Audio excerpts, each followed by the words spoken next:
చాలా అత్యంత సందిగ్ధ స్థితిలో దేశం కొట్టుమిట్టాడుతుంది అని మనం అనుకుంటున్న సమయంలో నేను చాలా సందర్భాల్లో మా వెంకరెడ్డి గారితో ఫోన్ చేసినప్పుడు కానీ పర్సనల్గా కలిసినప్పుడు విషయం చెప్తా. మనము ప్రజాస్వామ్యం వర్ధిల్లాలని, ప్రజాస్వామ్యం పరిమళిల్లాలని చెప్పి, రాజ్యాంగ హక్కులు పరిరక్షించబడాలని చెప్పి మనము అనేక సందర్భాల్లో మనం మాట్లాడుతుంటాము. మనము చెప్పుకుంటూ ఇలాగే చచ్చిపోతామా ఏమి? ఎవరైనా మన ఆలోచన విధానానికి వాయిస్ ఇచ్చేవాళ్ళు దొరుకుతారా లేదా అని అప్పుడప్పుడు డిస్కస్ చేసుకుంటూ ఉంటాం మేము.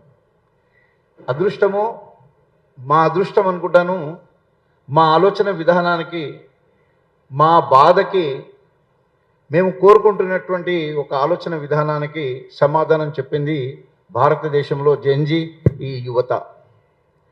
భారత యువత మేలుకొన్నది నిద్రిస్తున్నటువంటి భారత పౌరుల్ని ముళ్ళుకోయబెట్టి లేపేయడానికి ఇవాళ యువత ముందుకొచ్చింది అని చెప్పి చాలా సందర్భాల్లో మనం అనుకునేటువంటి ఈ సందర్భంలో break the silence and speak something about the society. ఎవరో వస్తారని, ఏదో చేస్తారని ఎదురు చూసి మోసపోయే కంటే ఆ సమయంలో మేమంటూ ఉన్నాం ఈ సమాజానికి. ఒక ఉన్నత స్థాయిలో ఉన్నటువంటి న్యాయమూర్తి గారు నిరుద్యోగులను ఉద్దేశించి చెప్పినటువంటి ఒక చిన్న సందర్భాన్ని యువత అందిపుచ్చుకుంది. అది చాలా గొప్ప విషయం. ఎందుకంటే ఏదైనా సరే ఒక అవకాశం అనేది అనుకోండి, సందర్భం అనేది సందర్భోచితంగా స్పందించడమే చాలా గొప్ప విషయము.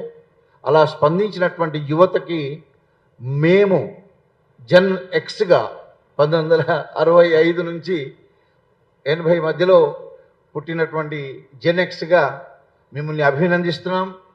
మీకు చేదోడు వాదోడుగా, అంటే మీ అంత సరే వెంకరెడ్డి గారు కానీ ఇక్కడ వేదిక మీద ఉన్న వాళ్ళందరం కూడా మా భౌతిక ఏజ్ ప్రకారంగా మేము 60 దాటొచ్చు, కానీ ఆలోచన విధానం ప్రకారంగా మీతో పరిగెత్తడానికి మేము కూడా సిద్ధంగా ఉన్నాము. మీరు ఏ కాల్ ఇచ్చినా మీకు కావలసినటువంటి వృత భక్తిగా మేము ఏదైనా చేయగలిగితే ఖచ్చితంగా మా సహాయ సహకారాలు మీకు అందిస్తామని తెలియజేస్తున్నాను. అప్పుడప్పుడు నేను బాగా బాధ కలిగినప్పుడు పెన్ను కాగితం తీసుకొని నాకు తోసిన అంశాలు పెట్టి వరుసగా రాసి స్పీడ్గా చదువుతా.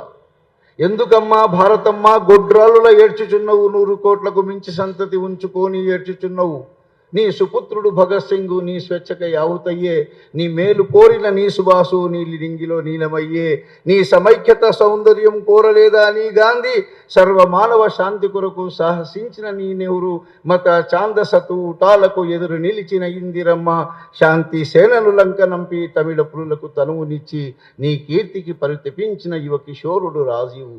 ఉన్న నీ బిడ్డలను ముద్దుగా మలుచుకో, ఉన్న నీ బిడ్డలను ముద్దుగా మలుచుకో, ప్రతిభవంతుల చూసి నీ ఇల్లు దిద్దుకో, ఎందుకమ్మా భారతమ్మ గొడ్రాలులో ఏడ్చుచున్నావని చెప్పి నేను రాసుకున్న కవిత నా జీవిత కాలంలోనే నా భారతమ్మ మీలాంటి యోగ్యుల్ని మళ్ళీ కార్యోన్ముఖం చేసినందుకు చాలా సంతోషంగా ఉంది.